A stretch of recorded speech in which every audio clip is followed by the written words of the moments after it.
TV Folha de hoje vai falar sobre a declaração do imposto de renda. Nosso convidado é Antônio Teixeira, consultor IOB da Sage Brasil. Estamos também com a Tássia Casper, minha colega de redação. Boa tarde, Teixeira. Boa tarde, Tássia. Para quem não sabe, acho que muita gente sabe, sexta-feira termina, não é, Teixeira? A entrega às 8 da noite. Eu achei que provavelmente muitas das pessoas que estão nos assistindo já fizeram a sua declaração, mas eis que metade dos contribuintes ainda não declararam. É isso, Teixeira? Até sexta-feira. Até sexta passada, dos 28 milhões... Só 14 milhões entregaram. Só 14 milhões entregaram. Ainda está... Última semana, nós estamos na reta final. Até sexta-feira, vamos ficar até meia-noite, 11 horas, 59 minutos, 59 segundos. Mas como sempre é melhor não deixar, né, para as últimas horas. Teixeira, eu acho assim, muita gente demora para enfrentar o leão, imagino porque não está com todos os documentos na mão. O que a pessoa precisa para sentar e fazer, sei lá, pelo menos metade do trabalho? Esse é o grande problema do contribuinte, é não ter os documentos. Como eu já comento sempre, né, a declaração da pessoa física é mensal, não é anual. Então, todo mês, eu sempre digo assim, se organiza, pega uma pastinha, vai guardando a documentação para chegar agora na época de preencher a declaração, ser todo documento. E uma forma que a gente vai preencher a declaração, o que a gente faz? A gente pega e começa a separar por ficha, né? Identidade, dependente, alimentando, fonte pagadora, as despesas médicas, de instrução, e aí vem assim, depois vem a declaração de bens e direitos, que é também outro problema. Mas eu comprei imóvel, vendi um carro, não peguei o nome do vendedor. O que dificulta são essas coisas que acontecem uma vez a cada tempo na vida, né? Não é... Quem trabalha todo mês tem o seu salário, tem a sua fonte, é mais fácil. Mas assim, um evento, morte, espólio, venda de imóvel, são essas as coisas que trazem mais dúvida? Sim, geralmente o que cria mais problema para o contribuinte realmente no caso de, se você colocou aí muito bem, venda de imóveis, ou no caso do espólio, houve o falecimento de um contribuinte no ano, ou em janeiro, por exemplo, de 2015, vai morrer em janeiro de 2016, então fica a dúvida como declarar. Devo declarar ou não declarar que se o contribuinte, no caso do espólio aí, espólio, vamos deixar assim, os bens deixados pelo falecido. Pelo falecido, né? Se ele deixou bens a inventariar, ele tem que verificar se começou a fazer o inventário, não terminou em 2015, ou hoje tem uma facilidade de fazer escritura pública, ele pode fazer no próprio ano e já terminar até fevereiro do ano seguinte. Do ano seguinte já consegue fazer mas consegue? Uma pessoa que morreu no outubro, novembro do ano passado? Consegue. Hoje, abril, a gente conseguiria ter a finalização do espólio? Não? Se for todos os maiores capazes, vai no cartório, sim. O cartório faz, às vezes, 2 meses, 3 meses já consegue. Mas precisa estar na declaração? Se a pessoa morreu no ano em 2015, vai precisar estar na declaração de 2016? Essa última declaração, né?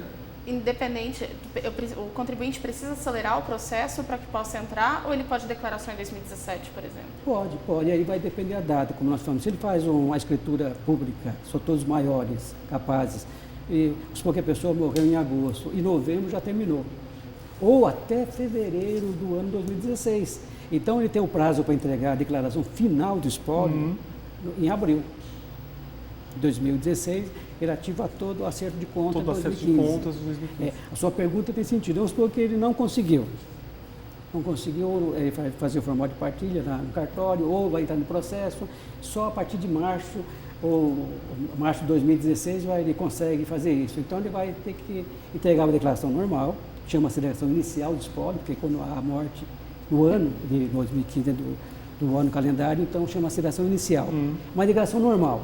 Vai o nome do falecido e só vai assinar, porque não tem mais assinatura, mas tem a fichinha do inventariante, coloca o nome do inventariante e o CPF dele, que fica o responsável por essa conta.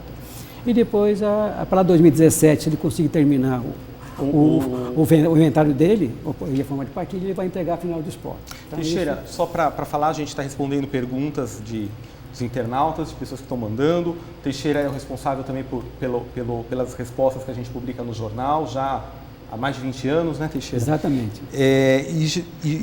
Tássia, estão chegando perguntas aqui. Uma delas é exatamente isso. Quando vende-se um imóvel adquirido por meio da herança? Então, a pessoa, imagino que a partilha já foi feita, o espólio foi encerrado e a pessoa recebeu esse imóvel, que é a pergunta do Felipe Azalone. É no ano que vendeu, né? O imóvel que já está no nome dele. Ou como que faz essa declaração? Olha, pelo que eu entendi, ele recebeu um imóvel na partilha, né, da herança e ele vendeu agora. Então, pelo que está dizendo, ele já houve a partilha. Então, sim, a partir da data que ele recebeu, ele vai tem que ter passado no nome dele, se não passou. Isso, porque uma vez que já houve a partilha, então, deixa eu só fazer uma explicação. Houve a morte, com a morte já passa a ser dos herdeiros. Dos herdeiros. Entretanto, com o imposto de renda existe, ainda enquanto você não acertar até o formato de partilha, ainda você vai declarar tudo em nome do espólio. Do espólio. A partir do formato de partilha, a partir da sentença judicial ou da escritura de cartório, passa a ser para os herdeiros. Aí eu já vou transferir para os herdeiros. Mesmo que seja uma fração. Mesma fração. 2 irmãos. No caso dele, ele vai declarar. Vamos supor que ele ocorreu isso em 2015. Então, na ficha de bens de direito, ele vai declarar que o imóvel, ou recebeu um décimo do imóvel, por exemplo, um décimo, um quinto, um terço, quinto, o imóvel, ele vendeu essa fração e ele declara dessa forma. Se ele estiver ainda em nome do espólio, porque... Deixa eu explicar.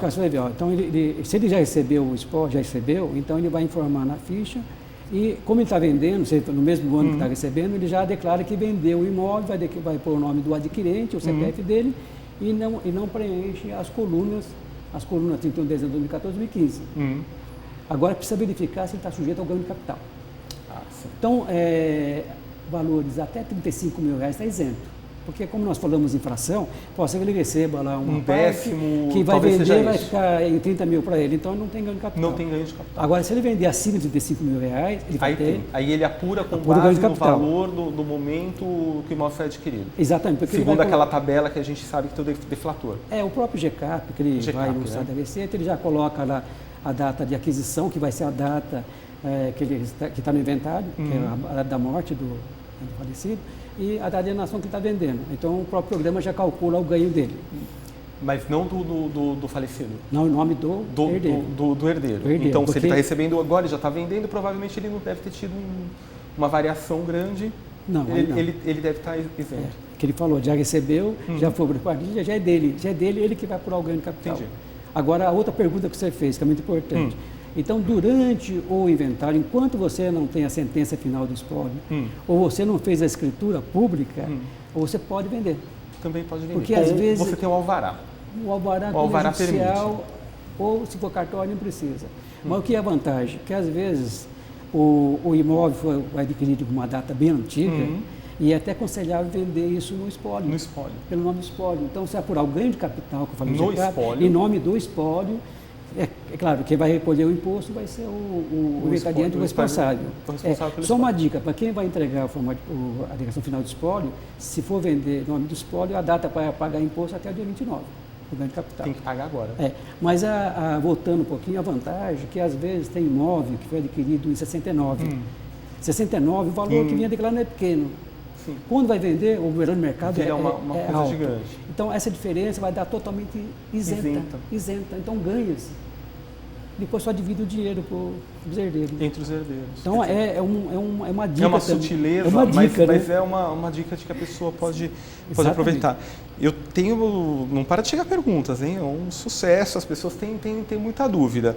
Lemir Martins pergunta: há 15 anos declaro IR como pessoa física. No entanto, no ano passado, não tive renda por pessoa física e meus rendimentos foram de pessoa jurídica. Tenho que declarar como pessoa física? Pelo que estou sentindo, ele vinha declarando. Sim. E agora ele deve ter aberto ele abriu uma empresa. Uma empresa, um MEI, né? Então, ele não... O fato de ele ter participação de uma empresa, ele não é obrigado a declarar se ele não atingir aquelas obrigações que a legislação estabelece. 28 milhões, né, de rendimentos tributáveis, 40 milhões de rendimentos isentos não tributável, ou bens, que é muito importante, se os bens dele não ultrapassar 300 mil reais. Se ultrapassar... Aí ele fica obrigado a declarar, mesmo que ele não tenha Olha, Lemir, se você tem bens acima de 350 mil, tem que fazer a declaração pessoa física. Exatamente. Agora, o fato dele, exatamente, isso é importante. E no meio ele tem uma dica, a gente pode até, uma dica ele pode... Depois, a Tássia, eu sei que tem uma pergunta de e-mail. Então, quer aproveitar, Tássia? Então, nesse ano, eu acho que é mais ou menos essa mesma pergunta do leitor, muitas pessoas me questionaram como fazer a declaração de MEI se eu abrir uma empresa para fazer freelas, fazer outros trabalhos, enquanto sou trabalhador trabalho para pessoa jurídica com carteira assinada. Na verdade, são duas fontes de renda diferentes. Verdade. E eu queria entender como, e a pergunta do leitor é como ele faz essa declaração. Como ele declara os rendimentos de MEI dele dentro da declaração de pessoa física. Lembrando que ele falou que ele não teve, no ano passado, por acaso, ele não teve recebimento como pessoa física. Né? Ele tem esse caso. Então, o caso dele é mais fácil. O caso dele é mais fácil. Agora, quem está nas duas situações? O caso dele é obrigação, é só verificar os bens dele se ultrapassa... Ultrapassou 350 mil, tem que fazer. No caso da sua pergunta, acontece no e-mail, é comum. Então, abre o e-mail e continua trabalhando. Recebe de pessoa jurídica. Então, ao fazer a declaração pessoa física, é claro, eu tenho os rendimentos da fonte pagadora, eu vou colocar na ficha de rendimento recebido de pessoa jurídica lá, a fonte pagadora que me deu o comprovante. Como sempre faz a pessoa física. Exatamente. Agora, o MEI ele tem lá os rendimentos que é até 60 mil reais, que é o limite do MEI, né? Então, o que acontece com o MEI? Então, se ele é prestador de serviço, ele tem até 32%, esse 32% é um limite estabelecido para as empresas tributadas pelo lucro presumido. Então, você aplica sobre a renda anual. A renda, o que é presumível de lucro. Vamos dizer anual, não? Se ele recebeu anual 50 mil reais, então ele aplica 32% e ali ele vai ter o rendimento, o lucro isento. Tributável. Inclusive, a própria declaração na ficha de rendimento isento não tributável tem lá o item próprio para informar o usimento do MEI. Eles pedem para colocar o CPF, o CNPJ do MEI, porque eles vão cruzar a informação. Isso aí é muito importante. Então, para ele, ele tem, repetindo, ele tem lá a fonte pagadora que ele trabalha, com carteira assinada, normal, e depois ele vai verificar do MEI, se ele faturou 50 mil, exemplo, 40, 50 mil, multiplica 32%, e esse resultado ele coloca lá com o rendimento isento, não tributável. Aí ele vai pagar sobre o restante. Mas ele vai pagar sobre o restante? O que ele faz? Porque esse é o lucro presumido dele. O resto vira receita da empresa, não é nada. Essa é a dúvida de maior parte. O que eu faço com a diferença? Nada. Então, o que o legislador faz? Você tem os 32% como isento. Ok, como lucro distribuído. O resto, o que você vai fazer? Eu não gastei tudo, sobrou dinheiro no caixa, porque mistura com a pessoa física e jurídica, se mistura, né? Então, você pode se estabelecer um prolabore pode estabelecer, a retirada. Chega para o contador, todo mês eu vou receber um salário mínimo. Então, esse salário mínimo eu vou lá informar na ficha de rendimento recebido de pessoa jurídica. Eu coloco o nome dele mesmo, o CNPJ dele e o valor. Você vê que é o valor. Agora, ele não pode, o demais é considerado como se fosse consumo, ele consumiu. Sim. Ele consumiu como despesa, como tudo. Então, o que estabelece a legislação? Ele pode considerar um valor maior, desde que ele tenha contabilidade. Porque geralmente é um MEI, não precisa contabilidade, realmente não precisa. Mas vamos supor que você é uma pessoa organizada, eu quero declarar tudo e quero também justificar. Então, desde que ele tenha o controle contábil de tudo, essas entradas e saídas, ele pode. O que não pode, como você colocou aí, e o pessoal está entendendo, pegar todo aquele valor e tributar. Não. Ele misturou, realmente misturou. Mas que ele pode gastar luz, telefone, pagar... São custos que ele tem. Então, ficaria como custo. Então, para que eu possa, então, considerar o resto, eu tenho que ter contabilidade. Por exemplo, 50 mil reais. Ele teve lá lucro distribuído, vamos supor que fosse 12 mil. Então, teria 50 menos 12, ficaria 28, né? 28, eu tenho uma contabilidade, eu faço contabilidade. Então, eu tenho o meu lucro, vai tirando o meu custo, vamos supor que o meu custo foi de 10 mil. Então, me obteve um lucro contábil de 18 mil. Ou até mais, ó. Ou até mais. 40 menos menos daria, então, em vez de ser 12 mil, que eu falei de distribuição de lucro, vai ser 40 menos, eu gastei, vamos supor, 8 mil. A minha contabilidade, o resto é tudo lucro. Então eu posso declarar a diferença de 40 menos 8, que seria os 32. Mas qual a vantagem para o contribuinte de declarar esse lucro? Porque esse lucro vai ser tributado ou não? A grande vantagem, aí precisa ter contabilidade. Tem que ter um contador, tem que ter tudo normal. Não é assim aleatório, não. Sim. Só livro caixa, pergunta, eu posso só livro caixa, eu tenho esse controle. Não, livro caixa não justifica. É contabilidade mesmo, por balanço, certinho, e assinado por um contador. Mas ao menos essa burocracia. Mas se for organizado, ele vai, porque ele pode fazer isso, ok? Agora, você fala isso, qual é a vantagem? O que acontece com o contribuinte? Ele vai, durante o ano, comprando o seu veículo, o seu imóvel, pagando a prestação do imóvel adquirido e financiado, ele tem a poupança. Então, ele soma tudo que ele aplicou no ano. Aí ele precisa justificar a origem, de onde veio para eu aplicar. Tem isso daqui, de onde veio a origem? Veio do salário, que eu trabalho com carteira assinada, mas não cobre toda a evolução patrimonial. Aí eu preciso, aí tem então o lucro do MEI, então um lucro.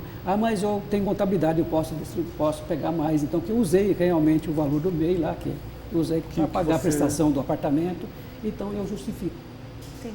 Porque se você não tem justificativa, no caso de evolução patrimonial, é uma coisa muito importante na pessoa física, eu estava comentando que você tem a declaração, duas declarações, a de rendimento e a de bens, numa só. Numa só. Então eu preciso ter rendimento para justificar a minha evolução patrimonial. Isso é muito importante para o contribuinte, porque a diferença, a falta de origem, você vai tributar onde? No Carnê-Leão. Aí que é importante para quem trabalha por conta, que seria o MEI, a empresa que está tentando simples. Ela ter essa contabilidade. Exatamente. Você vê que é muito importante ele ter a contabilidade, ele pode tirar um valor maior para... totalmente isento, que é importante. Temos mais uma pergunta de e-mail. Você está respondida, Tássia? Sim. Alain Oliveira. Minha esposa sempre foi minha dependente. No ano passado, ela constituiu uma MEI. Ela pode continuar como dependente ou não? Pode. Mas tem que saber se vale a pena, né? Precisa ver a pena, porque no MEI, como nós explicamos aí, ela vai ter um rendimento isento do MEI. Então, não vai somar com o rendimento tributável dele, então é vantagem. Então é vantagem nesse caso. Desde vantagem. que não seja uma MEI que tenha um super ganho, uma coisa que ultrapassa esse limite. No MEI que poderia estar tributado seria o prolabore. Ele estabelece para ter um prolabore que vai somar com o rendimento dele. Entendi. Aí, uma dica também, quem faz declaração em conjunto precisa verificar se o rendimento que está trazendo o dependente ou o cônjuge, somado com as deduções, despesa de instrução, despesa médica, plano de saúde, tem que ser maior do que o rendimento para ser vantagem fazer conjunto. Caso contrário, então, é bom fazer separado. Melhor simular, né? Melhor fazer. Exatamente. Simula as duas, eu sei que está uma semana, né? Mas pode dar esse tempo de fazer as duas vezes. Aí depois o programa é fácil, né, Tony? Você vê que você preenche... Você sabe. O próprio programa já diz. Então você coloca como dependente, faz um conjunto. Aí vai, mas vai aumentar mais imposto ou vai ter menos restituição? Deixa eu tirar o dependente. Porque quando você tira o dependente, ele tira todas as deduções. Aí você já vai aparecer se é vantagem ou não. Simula. Tá, você faz alguma pergunta? Tenho mais uma pergunta aqui do Rodrigo Nascimento. Como declarar o FIIs no imposto de renda desse ano? No caso, ele diz que já terminou o curso de graduação e ele está pagando o financiamento. O financiamento não pode ser deduzido como despesa de instrução. Porque é considerado como se fosse um empréstimo, então para ele não é. O que ele pode fazer? O que ele poderia, quando ele estava cursando, então... Lá ele poderia utilizar da dedução para a educação. Exatamente, porque embora quem estava pagando era o FIES, era financiado. É financiado, então ele podia deduzir mesmo que ele não pagou, ele está pagando agora. Ele está pagando um financiamento como qualquer outro. Agora não pode. Mas é bom registrar, né? Ele registra como dívidas e ônus, na dívidas e ônus que ele deve lá. Dívidas e ônus é uma dívida, todo ano ele vai pagando. Vale a pena registrar. É preciso registrar todos esses tipos todas as dívidas? Isso cruza na malha? Acima de R$5.000, que é obrigatório. Acima de R$5.000, aí você é obrigado a declarar. Abaixo não precisa. E se não declara, o que acontece? O que acontece com a gente falou em bens de direito e obrigações, que é uma dívidas e ônus. O que ela faz? Qual a importância dela? Ela vem justificar a evolução patrimonial também. Você comprou todos aqueles bens, né? Ou comprou veículo, comprou e tal. E você, para isso, você foi no banco e pegou um empréstimo pessoal. Então, quando você faz a origem menos o que você aplicou, está faltando dinheiro. Então, você oferece um financiamento que te ajudou a você comprar aquilo. Então, a importância da ficha de dívidas e ônus, você declarar você mostra fora as dívidas, é isso aí. Você evoluiu. Evoluiu, exatamente. Teixeira, fazer uma pincelada. O que mais coloca a pessoa na malha fina? Quais são quem está nessa última semana, vai fazer correndo, não teve tempo, provavelmente. O que tem que tomar cuidado? O cuidado é na hora de você digitar, principalmente quem for digitar a fonte pagadora, os valores. Cuidado com os números, né? Cuidado com os números. Com os números. Porque a gente começa a digitar... Documento errado. O documento errado, vem uns números pequenos, aí confunde o 8 com 5.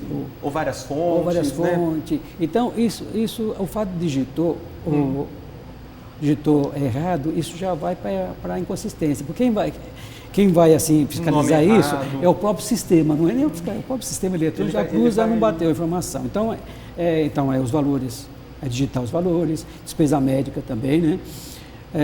Despesa médica, tomar cuidado com quem profissionais, né? Com profissionais. Lembrando também que o nome, foi o primeiro. CPF, CNPJ e também quem fez a dívida. É muito comum quando você está preenchendo a ficha de pagamentos efetuados, você coloca titular, dependente e alimentando.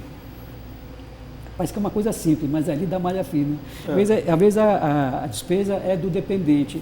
E por uma questão de rapidez, eu coloco do titular e vai embora. O titular vai embora, já deu inconsistente, porque não vai bater com o CPF declarado pelo profissional. Aí o que acontece? É claro, depois você vai lá e acerta, retifica, é só mudar ali, né? Mas é uma dica para evitar transtorno para... Lembrando, né, Teixeira, que esse ano é o primeiro ano que os profissionais médicos e prestadores de serviços são obrigados a declarar paciente por paciente, né? Até então era só clínicas e hospitais. Exatamente. Então tem que tomar cuidado agora com a declaração dos profissionais, né? Hoje os profissionais, como você está dizendo, já a própria declaração muitos é obrigada. já faziam, né? Mas é o primeiro ano em que eles são obrigados. É que antes não tinha um cruzamento. Esse ano, como eles abriram a ficha de pagamentos, a ficha de rendimento recebida de pessoa física do exterior, eles abriram uma coluna lá, um campo, rendimento de trabalho não assalariado, e o código da atividade do dentista, do médico, do advogado, está na ocupação. Você colocou na ocupação, ele já vai dar erro se você não colocar o CPF do seu paciente ou do seu cliente. Então, já é a primeira coisa. Então, porque muita pergunta, mas eu não sou médico e tal, e a hora de preencher me dá problema, mas não dá problema. Ele abre realmente, a receita vai abrir, vai aparecer o CPF, aí não precisa preencher. Vamos supor que seja um engenheiro que está fazendo o seu carnê-leão. Ele não precisa colocar o CPF do seu cliente. Do seu cliente. Então ele vai preencher normal. Tem muita pergunta sobre isso. Mas agora eu vejo lá, a ficha tem que colocar e... Não, para ele não vai dar erro. Para o médico, para o dentista, a hora que você for... Ele vai pedir. Você não coloca, ele dá um erro, aí não consegue transmitir. Então precisa, inclusive, para os profissionais liberais que ainda não fizeram, procurar ver o cadastro, está batendo qualquer erro do CPF do paciente, dá erro. Aí tem que correr no paciente, confirmar o seu CPF, esse número, aí ele vai lá e acerta, senão não consegue mandar. Se o profissional não tiver esse cuidado, não fez, é encrenca na certa, né? Principalmente agora, nós estamos vendo sexta-feira, vamos para que sexta-feira que ele vai dar um erro desse. Que o médico não... Mas o que pode acontecer é se ele desistir de declarar esse rendimento, esse pagamento do paciente, e o paciente declarar a despesa porque ele pediu, enfim, ele quer a dedução, isso pode dar malha fina para o paciente. Dá porque ele declara e o paciente declara, então o cruzamento já vai ser automático. Esse ano vai ser uma facilidade para o declarante, tanto o paciente ou o cliente lá do advogado, né? Isso já vai fazer o cruzamento, vai evitar muita malha fina. E isso talvez até a Receita evoluindo, nessa evolução que ela está fazendo. Ela talvez crie um filtro para facilitar esse tipo de... Isso, para facilitar, então vai ter muito... Esse tipo de inconsistência, porque agora vai ter muita inconsistência pequena, né? Pequena, de varejo, de coisas... Porque você vê que a maior parte da malha fina é despesa médica muito alta, porque não estava batendo, então o que a Receita fazia? Me traz os comprovantes para comprovar aqui. Sim. Então, eu tendo o profissional já informando e cruzando o mesmo valor, quando falando, e os valores estão batendo certinho, né? Aí o que acontece? Não vai ter problema nenhum, então já vai ficar liberada, vai receber sua restituição antes, né? Entendeu? Isso é uma grande vantagem. Teixeira, mais uma pergunta, sempre, imagino que você... Imóvel comprado entre pai e filho, como declarar? No contrato aparece o nome dos dois, cada um comprou metade. Como faz isso? Acho que é como se fosse marido e mulher também. Nesse caso foi uma compra em condomínio, chama assim. É uma compra em condomínio. Condomínio, em coparticipação, são dois donos, né? São dois donos. Então cada um vai declarar a sua parte. O pai declara 50% então, se for do um imóvel de 100 mil, 50, cada um sua fração vale 50. E é importante, se ele adquiriu na planta, então ele vai informar, se ele adquiriu em 2015, então ele vai informar na discriminação, escrever certinho, que 50% do imóvel tal, adquirido da construtora tal, CPF tal, CNPJ tal data, né, que é importante a data. Esse histórico é muito importante. E depois lá na coluna campo, situação, 31 de dezembro de 2015, ele vai somar todos os valores que ele pagou, entrada, comissão, ele vai prestação, somando os valores. Isso, até dezembro, e vai informar o valor na 31 de dezembro de 2015. Na entrega, ele pode ter, porque normalmente tem esse ganho, né, que muita gente apostava, que valorizava 30%, como que ele reconhece isso? No momento, você falou do imóvel na planta. Quando entrega, ele pode fazer essa valoração? Não pode. Ele vai ter que declarar sobre os valores que foram efetivamente caixa. Então aí que está uma grande pergunta que você fez, que a maioria de dúvida, eu posso atualizar meus bens? Mas o valor hoje, que eu vinha declarando, o mercado está, o valor venal, vamos supor, o valor venal está muito alto. Não pode. Porque no imposto de renda é o valor que você adquiriu, o valor que você pagou. Então vai se informar. Desembolso, caixa. Porque aí você vai informar o que pode ser informado no imóvel, uma reforma, uma benfeitoria, desde que você tenha documentação, documento, nota fiscal, contratos, que você tem que guardar para poder Mas com base também no caixa, né? no desembolso. Exatamente, porque aquela evolução patrimonial que eu falei aqui que é importante. Porque aquela evolução é o que você adquiriu, o que você pagou, o dinheiro que você tem para comprar e o que você ganhou. Por isso que a gente fala, mas eu esqueci de declarar um imóvel, tá. Tem que voltar, retificar, porque naquela época, será que você tinha caixa para informar aquele imóvel? Ou aquele veículo você vai informar? Então, é muito importante a sua pergunta. Então, não se valoriza. Então, você vai informando, porque à medida que mesmo que vai subindo os valores, na hora que você compra na planta é um preço, lá você adquirir um valor do mercado é outro. Mas se você fosse vender, você vai pagar o ganho de capital sobre aquela diferença. Sobre aquela diferença. Essa seria a vantagem, por exemplo, de fazer benfeitorias no imóvel para poder lançar ele no valor maior no imposto de renda, para poder diminuir o ganho de capital? Uma novidade que foi no ano passado, embora não está na legislação, mas saiu uma solução de consulta, uma resposta que a Receita responde para os contribuintes, que se pode incluir os móveis embutidos. Você compra um apartamento hoje, e você vai fazer o apartamento, você vai incluir, fazer sua cozinha, seu quarto. Mas e quando você vai gasto mudar, relevante, você não tem como levar. Não tem como levar. Então aquilo perguntar, eu posso incluir aquilo como custo do meu apartamento? Agora a Receita está aceitando. Aceitou. Agora você faz, pega a nota fiscal, guarda e informa lá. É uma benfeitoria, né? Uma benfeitoria. E valoriza o bem, né? Que valoriza o imóvel. É uma dica boa, né? Não, e é muito bom para diminuir lá na frente com uma taxa Não, porque na frente, quando você vender, vai pagar menos imposto de renda, que esquece os 15%. E que também é uma dica, tá certo, que os valores acima de 5 milhões agora, vai mudar a tabela, agora é de 15, vai para... Agora a tabela existe. Vai ter uma tabela também para o ganho de capital. Até 5 milhões fica tranquilo, acima de 5 milhões você precisa tomar cuidado e declarar tudo que você tem em direito. Teixeira, rescisões trabalhistas, como PDV é isento, né? Como que a pessoa faz a declaração desses montantes que ela recebeu no caso de uma rescisão e depois fala se tiver algum acordo ou aí é no caso de um processo na justiça? O que acontece? Uma rescisão, geralmente, ele vai verificar dentro da rescisão, a própria empresa vai informar o comprovante para ele. Ele vai ter lá as verbas que são tributáveis e as verbas que são isentas. Você colocou muito bem, o PDV é uma verba isenta. Como aviso prévio indenizado é isento. Como fundo de garantia é isento. Né? Como férias indenizada, que não trabalhada também é isento. Então, isso já vem separado. Então, na hora de você for preencher a declaração, você vai ter as verbas que é tributável, se informa na ficha. O que é tributável numa rescisão trabalhista? São o salário que você não recebeu ainda. É o salário que não recebeu, hora extra. Hora extra é tributado. Geralmente é mais isso aí, né? O aviso prévio trabalhado. Se aviso prévio trabalhar, então entra como... Você trabalhou, ele é salário. É salário. Agora, se você indenizar o seu aviso prévio, você não vai... E no caso, se tiver... Aí é isento. E se tiver, no caso, incentivo, do PDV, é o mesmo... Parece que a linha 3 da ficha rendimentos dizendo tributável tem na rescisão de contrato de fundo de garantia. Você vai informar ali. Então vai ficar tudo isento, né? Tranquilo.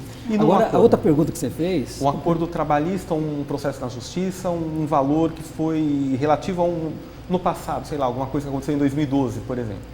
E acontece muito, né? Que às vezes as pessoas reclamam e recebem um acordo judicial, ou uma ação trabalhista, ou a própria diferença de INSS, da Previdência que você reclamou. Então aquilo vem, vamos supor, de valor de meses, vamos supor, corresponde a 30 meses. Se você for tributar tudo agora, dá um valor enorme e ainda você vai somar com o rendimento que você tem no ano. Que você teve de outras coisas. Então a lei, o legislador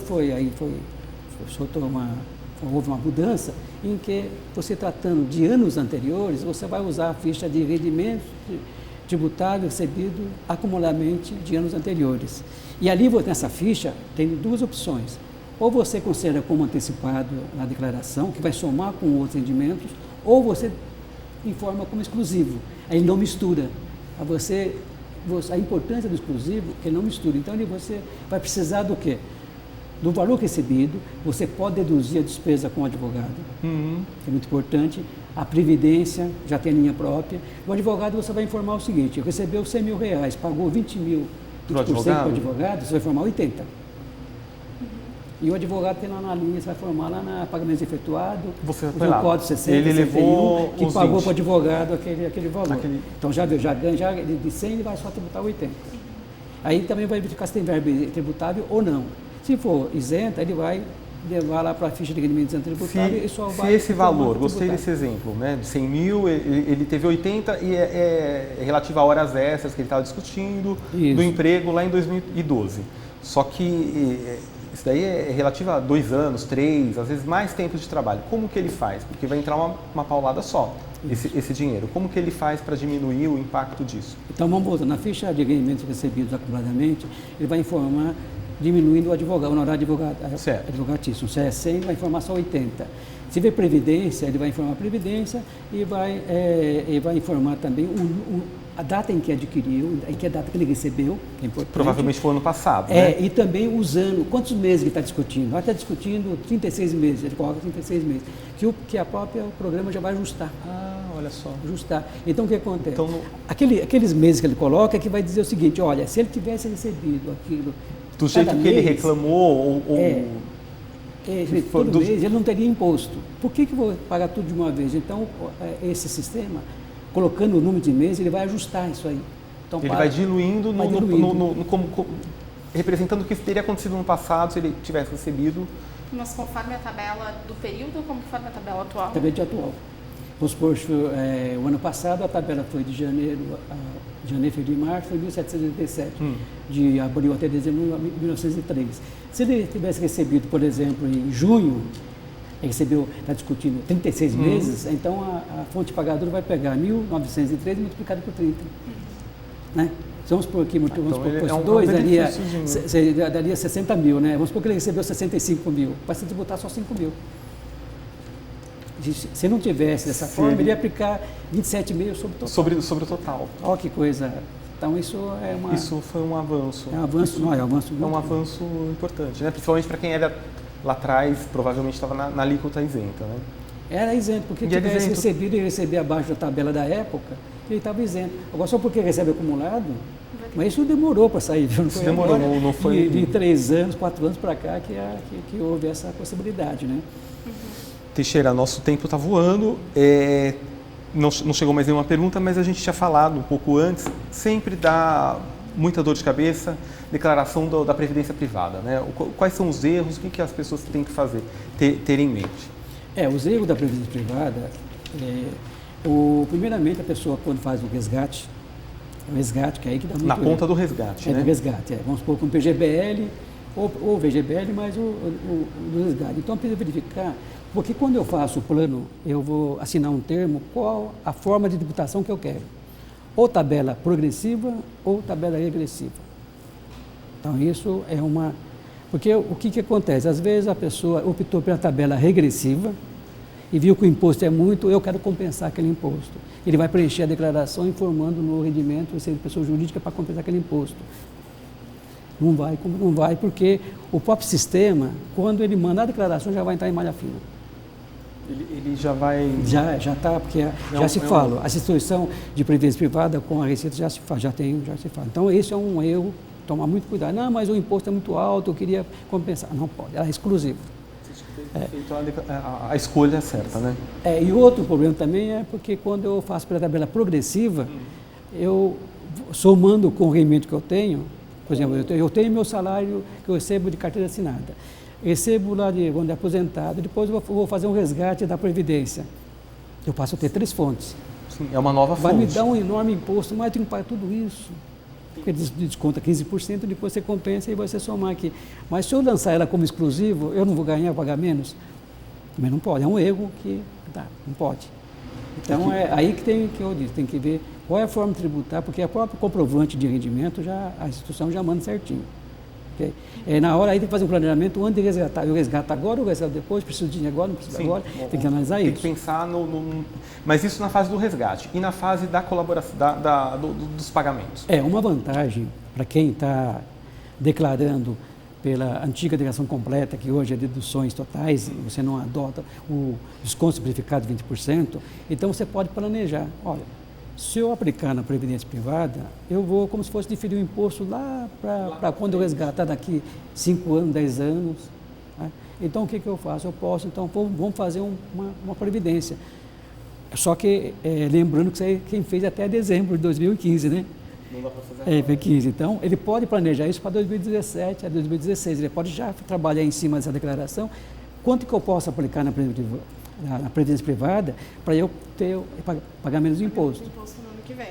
Tá certo que eu vou pagar lá na frente, mas tudo bem. Mas aí agora eu posso deixar de pagar o imposto. Eu estou trabalhando com o dinheiro da Receita. Da Receita. Então, é um planejamento muito bom, muito importante para fazer. Então, só que agora, em abril já não dá mais para fazer. Sim. Quem fez, aproveitou. Ano, né? Quem não fez, aí já pode trabalhar para o ano que vem. Perfeito. Tássia? Eu acho que a gente pode voltar um pouco para essa coisa de a gente está na última semana, o que eu preciso efetivamente ter em mãos agora. Se eu não tenho condições, não vou conseguir falar com o meu médico que está viajando, não sei cadê o documento. Na dúvida, o que eu faço? Tipo, sou uma trabalhadora assalariada, tenho carteira assinada, preciso declarar ou não tenho carteira assinada, mas tenho documentos básicos. O que eu efetivamente preciso para entregar a declaração e não ficar inadimplente com a Receita? O problema é a multa, né? O problema é a multa. A multa você tem 1% sobre o valor do imposto devido ou o mínimo de R$ 165,74. Né? Então você vê que a multa mínima é tal. Mas dependendo do imposto que é devido, porque é calculado sobre o imposto devido.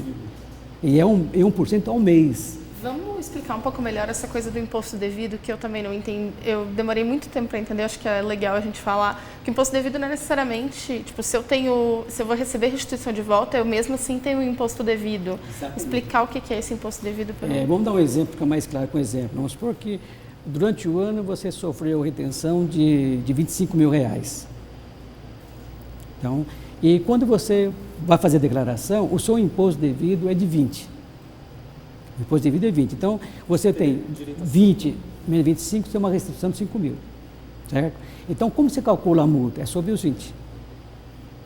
É 1% sobre 20. Não é sobre essa diferença que está sendo discutida agora, né? Não, exatamente. O pessoal confirma, mas seria o 5 de restrição. Não, é sobre imposto devido, como você falou, né? Agora você já entendeu como que é, né?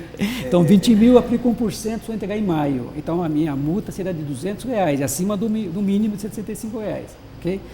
Se for entregar em junho, é 2%, vai para 400. Se for em junho... Não dá para deixar, não, tem que fazer. Dependendo do imposto de vida, é bom, vamos entregar, como vocês colocaram, está colocando aqui, nós estamos colocando aqui, verifica, falta documento, mas aí eu posso depois conseguir o documento, retificar a declaração e entregar, né? Então, realmente, entrega a declaração, o que tem e depois retifica. Porque no caso do despesamento, você falou, fica meio complicado, porque aí você trabalha com aquele desconto simplificado. Uma dica, quem entregar até o dia 29, você vai entregar pelo desconto simplificado ou deduções totais, porque depois da entrega, depois do dia 29, eu não posso mais mudar a forma de tributação. Então, se você fez simplificado, mesmo que depois você junte todos os médicos e descubra que seria muito mais conveniente financeiramente fazer a completa, não dá para mudar. Não dá mais. Ou você fez a completa e colocou... Nesse caso, seria melhor ter feito a simplificada? E colocou alguns documentos, alguma despesa, que talvez o médico vai me dar a despesa, eu coloco, depois ele me dá o recibo. E a pessoa pede, vamos colocar, estimar e depois devolve. Então o que acontece? Ou o documento aí não está certo, está alguma coisa. Ele entrega, depois ele vai retificar e ele tirando que a despesa, ele verifica que aquilo vai dar, se tivesse simplificado era melhor para ele, não dá para mudar mais. Aí vai ter um susto de que pagar imposto, mas se eu tivesse entregue pelo simplificado, eu tinha vantagem. Aí não tem mais vantagem. Então tem documento, por exemplo. Então, despesa médica, ou no caso também colocar dependente, às vezes, colocar os pais, colocar os filhos, às vezes esquece de colocar rendimento deles. Então precisa tomar cuidado. Então, não tem dúvida, não coloco, ou se colocar, você trabalhou durante o ano, a empresa informou alguma coisa, porque ela vai informar, né? Sim. Na DIF pode informar. Então, o estágio, às vezes, estágio é muito comum, os filhos trabalhando com estágio. O pai declarou a vida inteira o filho como dependente, agora ele tem um estágio, ele ganha pouquinho, mas lembra-se que isso se soma à renda do pai.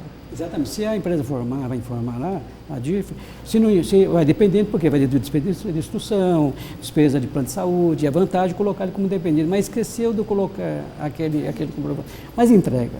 Vamos entregar depois, seguinte, se houver na malha fina, você vai lá e faz a retificação. E lembrando que quando você faz a correção, aí começa a contar o prazo todo, o processamento começa tudo de novo, né? Então você entra, é o último da fila a ser processado. Mas hoje, né? Se tiver restituição, vai ser um motivo também receber. Vai estar no último, né? Mas a vantagem é que hoje a Receita, ela disponibiliza o acesso ao ECAC, onde você vê no seu estado, se acompanha. Você sabe onde se teve algum problema, o que você tem que fazer. Você sabe o que está acontecendo? Quando você manda a declaração, eles próprios já, no recibo já aparece, olha, a declaração do ano passado está aí na malha fina, eles avisam. E quando na segunda folha aparece lá, que está pendência. Então, se aparecer isso, você cria o seu código, entra lá, verifica o que está acontecendo, que pode ser esse exemplo coloquei o dependente, mas não coloquei a fonte pagadora, eu vou lá e acerto. Ou tiro o dependente ou coloco a fonte pagadora para acertar. Na prática, quem faz a própria declaração é um bom negócio fazer de uma vez esse cadastro no ECAC para poder acompanhar o processamento, né? E é fácil também. Ele pega dois recibos, duas últimas declarações, gera lá o número. Gera o número, guarda aquele número e vai acompanhando. Quem usa no e-social é o mesmo, né? Então, entendeu? Hoje a Receita evoluiu nessa parte, por isso que ela está cobrando mais a gente, né? Do e-social, como que fica a dedução do INSS, depois que teve a mudança da regra no ano passado? O que aconteceu? Porque a gente conseguia deduzir uma parte do pagamento do INSS do trabalhador doméstico. Ele continua a poder permitir normal. Você pode deduzir até 1.182. 1.182. É um salário mínimo, né? Acima disso não tem dedução. 1.182, que é o salário mínimo federal, não estadual. O estadual é maior, né? Mas o que deduz não é o valor do salário, sim a previdência patronal que paga. Patronal. Porque antes você recolhia pelo carnê. Hoje você entra no próprio site e você cadastra aquele valor que você paga ali, que você vai informar lá na... Mas aquilo é sobre o valor devido, não é? Se a pessoa tem restituição, ela não tem valor. Como que é essa dedução do... Eu sei que tem uma pegadinha aí. Não, mas você calcula, depois você calculou o imposto, no último que ele vai deduzir a contribuição patronal do empregado doméstico. Mas se for uma pessoa que não tem imposto a pagar, ela não tem benefício nisso. Não tem benefício. Mas o pouquinho que tiver, pouco que tiver de imposto, vai poder deduzir. Ele vai poder não é aquele total que é o limite, mas O que às vezes a pessoa tem 2 empregados, 3, é um só que pode É um reduzir. só. É um só E sempre limitado a contribuição referente a um salário mínimo. E a previdência patronal. Que a pergunta, mas eu posso deduzir, eu pago porque eu pago tanto. tudo. Não, é só o empregador. Muita gente paga a contribuição do empregador. Não. É só a patronal. sua.